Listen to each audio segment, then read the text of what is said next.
I was getting out of the car to go in the city hall, and there were these two well-dressed men standing in a corner. The light changed. They kissed each other and went in different directions. One went to the DuPont building, one went to the Hercules building. And I'd never seen that before. I looked at my dad. He looked back at me and said, "It's simple. They love each other. It's simple."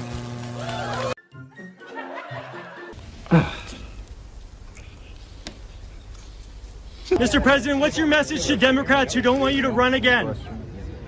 They want me to run. 2/3 say they Read don't. the polls. Read the polls, Jack. You guys are all the same. That poll showed that 92% of Democrats, if I ran, would vote for me.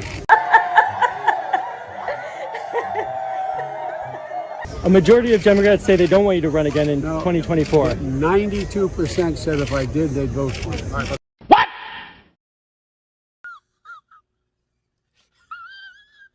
I was sitting in my kitchen yesterday, and there's a sunroom off the kitchen, and my wife was there with her sister and a good friend named Marianne, and she was saying, "Do you realize it's over $5 for a pound of hamburger meat?" $5? Well, this is partly, the pound of beef today costs $5 compared to less than $4 before the pandemic.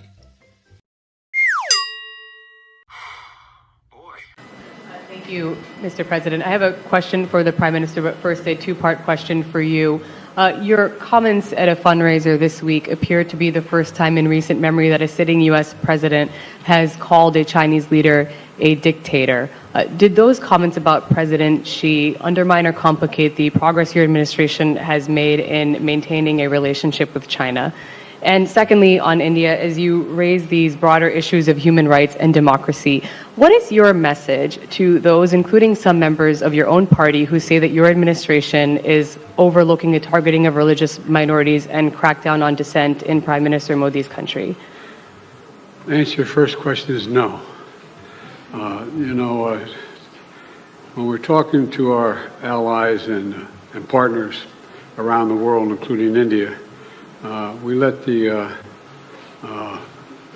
idea of my choosing and avoiding saying what I think is the facts I don't know what the heck you're talking about. with regard to the relationship with India, with China, is just not something I'm going to change very much.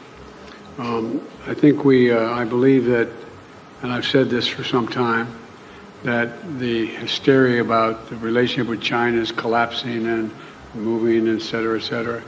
We had an incident that caused some confusion, you might say.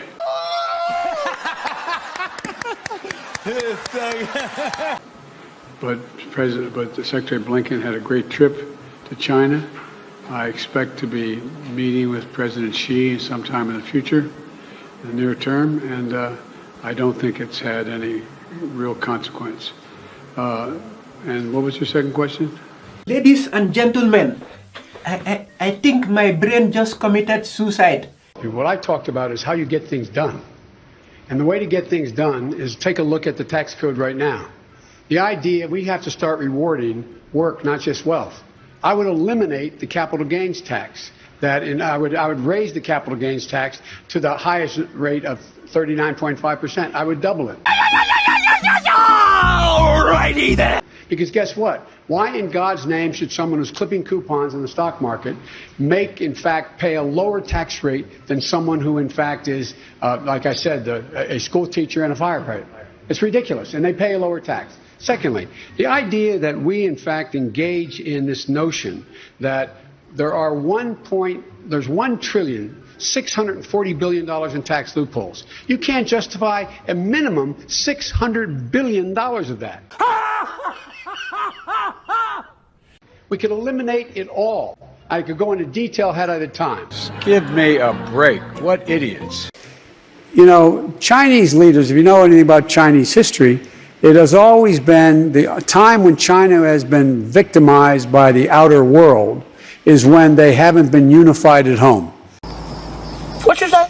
So the central, vastly overstated, the central principle of Xi Jinping is that there must be a united, tightly controlled China. And he uses his rationale for the things he does based on that. I point out to him, no American president can be sustained as a president if he doesn't reflect the values of the United States. You disgust me. How can you live with yourself? And so the idea, I'm not going to speak out against what he's doing in Hong Kong, what he's doing with the Uyghurs in western mountains of China, and Taiwan trying to end the one China policy by making it forceful. I said, and by the he said he gets it. Culturally, there are different norms at each country, and their leaders are expected to follow. They're great names. This weekend, during COP28, the Biden-Harris administration announced the Environmental Protection Agency's final standards to sharply reduce methane emissions from oil and gas operations. This rule advances the president's historic climate agenda. I didn't understand a one word you said. Will prevent 1.5 billion metric tons of greenhouse gas emissions and deliver billions of dollars in health and economic benefits. Under the president's leadership, the U.S. is turbocharging the speed and scale of climate action, both at home and abroad, including our collective efforts to tackle super pollutants like methane. What the hell is that shit? Sharp cuts in methane emissions are among the most critical actions the United States can take in the short term to slow the rate of climate change. President Biden also led and delivered the most ambitious climate agenda ever, and the president will continue to treat climate change as the existential threat that it is.